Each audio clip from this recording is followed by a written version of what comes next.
ത്രിയേക ദൈവത്തിൻ്റെ അതിപരിശുദ്ധ നാമം വാഴ്ത്തപ്പെടുമാറാകട്ടെ. കർത്താവിൽ പ്രിയ വിശ്വാസികളുടെ സമൂഹമായ നിങ്ങൾക്ക് ഏവർക്കും പ്രഭാതവചനത്തിലേക്ക് സ്വാഗതം. നോമ്പിൻ്റെ 8-ാം ദിവസമായ ഇന്ന് വിഷയമായി കൊണ്ടുവന്നിരിക്കുന്നത് ജീവിതം. ജീവിതത്തിൽ നമുക്ക് സ്വന്തമായി അവകാശപ്പെടുവാൻ എന്തെങ്കിലും ഉണ്ടോ?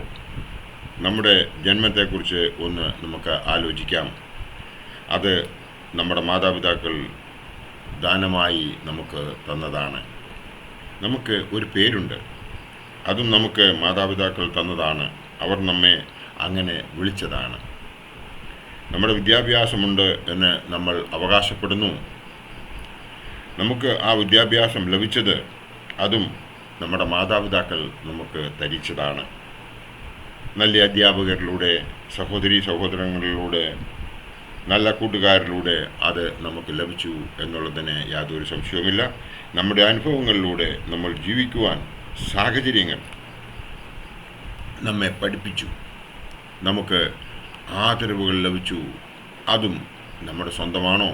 മറ്റുള്ളവർ നമുക്ക് നൽകുന്നതാണ്. നമ്മൾ ജനിച്ചതിന് ശേഷം ആദ്യമായി അല്പം പാനീയം നമുക്ക് ലഭിച്ചത് മറ്റുള്ളവരാൽ ആണ് എന്നുള്ളതിനും യാതൊരു സംശയവുമില്ല. ആദ്യമായി നമ്മെ കുളിപ്പിച്ചത് മറ്റ് ആരോ ആണ്. ആദ്യമായി നമ്മെ വസ്ത്രം അണിയിച്ചത് ആരോ ആണ്. നമ്മുടെ ഈ ലോക ജീവിതത്തിലെ അവസാന നാളുകളിലും അല്പം പാനീയം ലഭിക്കുന്നത് മറ്റുള്ളവർ മൂലം ആയിരിക്കും. അവസാനമായി നമ്മെ കുളിപ്പിക്കുന്നതും മറ്റ് ആരോ ആയിരിക്കും എന്നുള്ളതിന് യാതൊരു സംശയവുമില്ല. അവസാനമായി വസ്ത്രം ധരിപ്പിക്കുന്നതും ആരെങ്കിലും ആയിരിക്കും. ജനിച്ചപ്പോൾ താരാട്ട് പാടി നമ്മെ ഉറക്കിയത് ആരോ ആണ്. മരിച്ചു കഴിഞ്ഞ് നമുക്ക് വേണ്ടി പാട്ടുകൾ പാടുന്നത് മറ്റ് ആരോ ആണ്. അത് നമ്മുടെ അന്ത്യകൂദാശകളുടെ ഒരു ഭാഗമായിരിക്കും എന്ന് മാത്രം. അവസാനമായി മൂത്ത് തുണി വലിച്ചെടുത്തതും മറ്റ് ആരെങ്കിലും തന്നെ ആയിരിക്കും. നമ്മുടെ യൗവനത്തിൽ നാം കരുതുന്നത് അഥവാ കരുതിയത് എല്ലാം എൻ്റേതാണ് എന്നതാണ്. അതായത് ഞാൻ ഉണ്ടാക്കിയതും എനിക്ക് കിട്ടിയതും എല്ലാ സമ്പത്തുകളും എനിക്കുള്ളത് എന്ന് കരുതിയിരുന്ന കാലം. എന്നാൽ അവസാന കാലത്ത് മറ്റ് ആർക്കോ വേണ്ടി അതൊക്കെയും വിട്ടുകളയുന്നതായിട്ടാണ് നാം പ്രാക്ടിക്കലായി കാണുന്നത്. ഒരു എക്സാമ്പിൾ ഞാൻ ചോദിക്കാം. ICUയിൽ കഴിയുന്ന ഒരു രോഗിക്ക് സ്വർണ്ണവില അറിയാൻ ആഗ്രഹം ഉണ്ടാകുമോ? ഒരിക്കലും ഉണ്ടാകത്തില്ല. അതിവേദനയിൽ കഴിയുന്ന ഒരു വ്യക്തിക്ക് സ്വാദിഷ്ടമായ ഭോജനം കയ്പിന് തുല്യം ആയിരിക്കും എന്നുള്ളത് അനുഭവസ്ഥർ പറയുന്നത് നാം മനസ്സിലാക്കേണ്ടതുണ്ട്. നമ്മുടെ മരണാനന്തര ക്രിയകൾ മറ്റാരോ ആയിരിക്കും നിർവഹിക്കുക.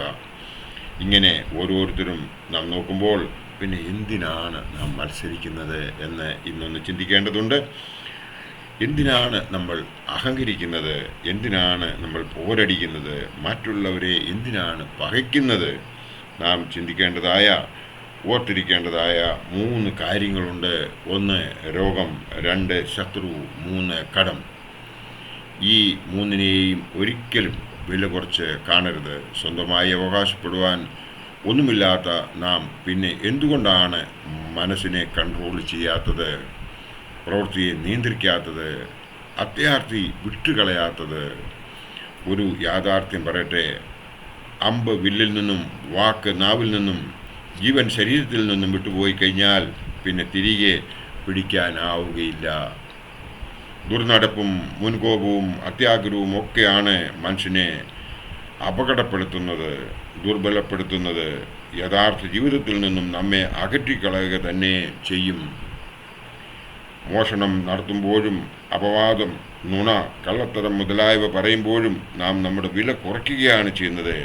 ആർക്കും മോഷ്ടിക്കാൻ കഴിയാത്ത ചിലത് ഒക്കെ ഉണ്ട് നമ്മുടെ കയ്യിൽ.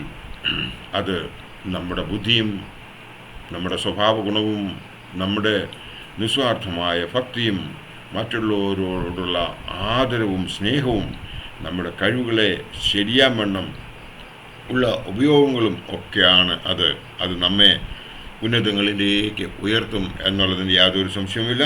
ജീവിതത്തിൽ ചില പാഠങ്ങൾ പഠിപ്പിക്കുന്നവരുണ്ട്. അവരാണ് സ്ത്രീകൾ, സുഹൃത്തുക്കൾ, സഹോദരങ്ങൾ, അനുഭവങ്ങൾ മുതലായവ. മാതാപിതാക്കന്മാരെയും ഗുരുക്കന്മാരെയും എന്നും നാം ബഹുമാനിക്കുന്നവർ ആയിരിക്കണം. കുട്ടികളോടും വിശക്കുന്നവരോടും ഭ്രാന്തന്മാരോടും നാം എപ്പോഴും ദയ കാണിക്കണം. ഉപകാരവും ഉപദേശവും ഔദാര്യവും ഒരിക്കലും മറക്കരുത്. സത്യവും ധർമ്മവും മരണവും പുനരുത്ഥാനവും ന്യായവിധിയെയും കുറിച്ച് എപ്പോഴും ഓർക്കണം. പ്രാർത്ഥിക്കുമ്പോൾ, കുർബാനയിൽ സംബന്ധിക്കുമ്പോൾ, അറിയുന്നവർ പരസ്പരം കാണുമ്പോൾ ഇത് എൻ്റെ അവസാനത്തെ പ്രാർത്ഥനയാണ് എന്നും ഈ കുർബാന എൻ്റെ അവസാനത്തെ കുർബാന ആയിരിക്കുമെന്നും എൻ്റെ ഈ കൂടിക്കാഴ്ച അവസാനത്തെ കൂടിക്കാഴ്ച ആയിരിക്കുമെന്നും കരുതി ഒന്ന് പ്രവർത്തിച്ചു നോക്കിക്കേ. അപ്പോൾ അതിന് അർത്ഥമുണ്ടാകും. ജീവിതം എന്നത് നഷ്ടങ്ങളെയും തോൽവികളെയും കുറിച്ച് ഓർത്ത് നശിപ്പിക്കാനുള്ളതല്ല, പിന്നെയോ ലക്ഷ്യങ്ങൾ ഉണ്ടാക്കി അതിനെ അതിജീവിക്കുവാനുള്ള ഒരു പോരാട്ടം ആയി കാണണം. കോപവും കൊടും കാറ്റും ഒരുപോലെയാണ്. അത് ശമിച്ചതിന് ശേഷമേ നമുക്ക് എന്തുമാത്രം നഷ്ടമുണ്ടായി എന്ന് കണക്ക് എടുക്കാനാവുകയുള്ളൂ. സെക്കൻഡുകൾ അടുക്കി വച്ചിരിക്കുന്ന ഒരു കൂട്ടമാണ് നമ്മുടെ ജീവിതം അഥവാ ആയുസ് എന്നുള്ളത് നാം മറക്കാതിരിക്കുക. കഴിഞ്ഞു പോയതും വരുവാനിരിക്കുന്നതും നമ്മുടെ കയ്യിലല്ല. നാം ശ്വസിച്ചുകൊണ്ട് കഴിയുന്ന ഈ നിമിഷങ്ങൾ മാത്രമാണ് നമ്മുടെ ജീവിതമെന്നും നമുക്ക് ഒന്നുകൂടെ ആഴമായി ചിന്തിച്ചു നോക്കിയാൽ മനസ്സിലാകും. അതിനായി നാം ഇന്ന് ചിന്തിക്കുവാൻ എടുത്തിരിക്കുന്ന 2 വേദഭാഗങ്ങളുണ്ട്. 1-ാം സങ്കീർത്തനം 1-ാം വാക്യം മുതൽ 3-ാം വാക്യം വരെയുള്ളത് നമുക്കൊന്ന് നോക്കാം. ദുഷ്ടന്മാരുടെ ആലോചന പ്രകാരം നടക്കാതെയും പാപികളുടെ വഴിയിൽ നിൽക്കാതെയും പരിഹാസികളുടെ ഏർപ്പെടുത്തിലിരിക്കാതെയും യഹോവയുടെ ന്യായപ്രമാണത്തിൽ സന്തോഷിച്ച് അവൻ്റെ ന്യായപ്രമാണത്തെ രാപ്പകൽ ധ്യാനിക്കുന്നവൻ ഭാഗ്യവാൻ. അവൻ ആറ്റരികത്ത് നട്ടിരിക്കുന്നതും തക്ക സമയത്തെ ഫലം കായ്ക്കുന്നതും ഇലവാടാത്തതുമായ വൃക്ഷം പോലെയിരിക്കും. അവൻ ചെയ്യുന്നതൊക്കെയും സാധിക്കും. നമ്മുടെ പ്രവൃത്തിയെ തിരിച്ചുകൊണ്ട് ദുഷ്ടന്മാരുടെ ആലോചന പ്രകാരം നടക്കാതെയും പാപികളുടെ വഴിയിൽ നിൽക്കാതെയും പരിഹാസികളുടെ ഏർപ്പെടുത്തിയിലിരിക്കാതെയും യഹോവയുടെ ന്യായപ്രമാണത്തെ സന്തോഷിച്ചവൻ്റെ ന്യായപ്രമാണത്തെ രാപ്പകൽ ധ്യാനിക്കുന്നവൻ ഭാഗ്യവാനാണ്. അതായത് നമ്മൾ ഈ ലോകത്തിൽ മറ്റാരെയും ഡിപ്പെൻഡ് ചെയ്യാതെ നമ്മുടെ കർത്താവായ യേശു ക്രിസ്തുവിൽ മാത്രം ഡിപ്പെൻഡ് ചെയ്യുന്നുവെങ്കിൽ നാം ഭാഗ്യവാന്മാരായിരിക്കും, ന്യായപ്രമാണത്തെ പാലിക്കുന്നവരായിരിക്കണമെന്നാണ് ഇവിടെ സങ്കീർത്തനങ്ങൾ നമ്മളോട് പറയുന്നത്. അങ്ങനെ ന്യായപ്രമാണത്തെയും ദൈവത്തിൻ്റെ കൽപ്പനകളെയും പാലിച്ചുകൊണ്ട് മുമ്പോട്ട് ജീവിക്കുന്ന ഒരാളിന് ഉണ്ടായിരിക്കേണ്ടതായ ഒരു ഗുണമായിരിക്കും ആത്മാവിൻ്റെ ഫലങ്ങൾ. പരിശുദ്ധനായ പൗലോസ് ശ്ലീഹ ഗലാത്യർക്ക് എഴുതിയ ലേഖനം 5-ാം അധ്യായം 22-നും 23-ന്റെ ആദ്യവും നോക്കുമ്പോൾ നമുക്ക് മനസ്സിലാകുന്ന ആ ആത്മാവിൻ്റെ ഫലങ്ങൾ നമ്മളിൽ ഉണ്ടെങ്കിൽ നമ്മളെ ദൈവം അനുഗ്രഹിക്കും. അതായത് സ്നേഹം, സന്തോഷം, സമാധാനം, ദീർഘക്ഷമ, ദയ, പരോപകാരം, വിശ്വസ്തത, സൗമ്യത, ഇന്ദ്രിയജയം എന്ന ഈ 9 എണ്ണം ഒന്നൊന്നിനോട് ലിങ്കാണ്. സ്നേഹം ഉള്ളിടത്ത് മാത്രമേ സന്തോഷമുണ്ടാകുകയുള്ളൂ. സ്നേഹവും സന്തോഷമുള്ളിടത്ത് മാത്രമേ സമാധാനമുണ്ടാകത്തുള്ളൂ. സ്നേഹവും സന്തോഷവും സമാധാനമുള്ള ഒരാൾക്ക് മാത്രമേ ദീർഘക്ഷമ ചെയ്യാൻ സാധിക്കുകയുള്ളൂ. അവർക്ക് ദയുണ്ടാകുകയുള്ളൂ. അവർക്ക് പരോപകാരം ചെയ്യുവാൻ സാധിക്കുകയുള്ളൂ. ഈ 6 ഗുണങ്ങളും ആരിലുണ്ടോ അവർക്ക് മാത്രമേ വിശ്വസ്തത ഉണ്ടായിരിക്കുകയുള്ളൂ, സൗമ്യത ഉണ്ടായിരിക്കുകയുള്ളൂ. അവർക്ക് മാത്രമേ ഇന്ദ്രിയ ജയം ഉണ്ടാകുകയുള്ളൂ.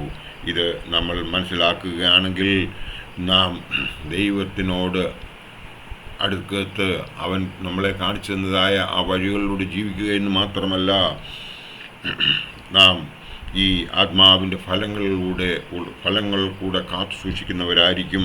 ആയതിനാൽ നമുക്ക് പരസ്പരം ക്ഷമിക്കുകയും പൊറുക്കുകയും ചെയ്ത് പരസ്പരം സ്നേഹിച്ച് ഉപകരിച്ച് ബാക്കിയുള്ള ഈ ലോക ജീവിതം നമുക്ക് ജീവിച്ച് തീർക്കുന്നതിന് വേണ്ടിയിട്ട് ഈ നോമ്പിൻ്റെ 8-ാം ദിവസമായ ഇന്ന് നാം നമ്മളുടെ ഇതേവരെ ചെയ്തിട്ടുള്ളതായ ആ ദുഷ്പ്രവൃത്തികളെല്ലാം മാറ്റിയിട്ട് നാം നമ്മെ തന്നെ ഒന്ന് തിരിച്ച് അവങ്കിലേക്ക് അടുത്ത് നമ്മുടെ ആത്മാവിനെയും നമ്മുടെ ശരീരത്തെയും നമ്മുടെ പ്രവൃത്തികളെയും അവൻ്റെ പാദത്തിൽ സമർപ്പിച്ചു കഴിഞ്ഞാൽ ദൈവം നമ്മളെ എല്ലാവരെയും അനുഗ്രഹിക്കും. നമുക്ക് ജീവിതത്തിൽ ഒരു ലക്ഷ്യമുണ്ടാകും എന്ന് മാത്രം ഈ അവസരത്തിൽ ഓർപ്പിച്ചുകൊണ്ട് എൻ്റെ വാക്കുകൾ ഉപസംഹരിക്കട്ടെ. നന്ദി, നമസ്കാരം.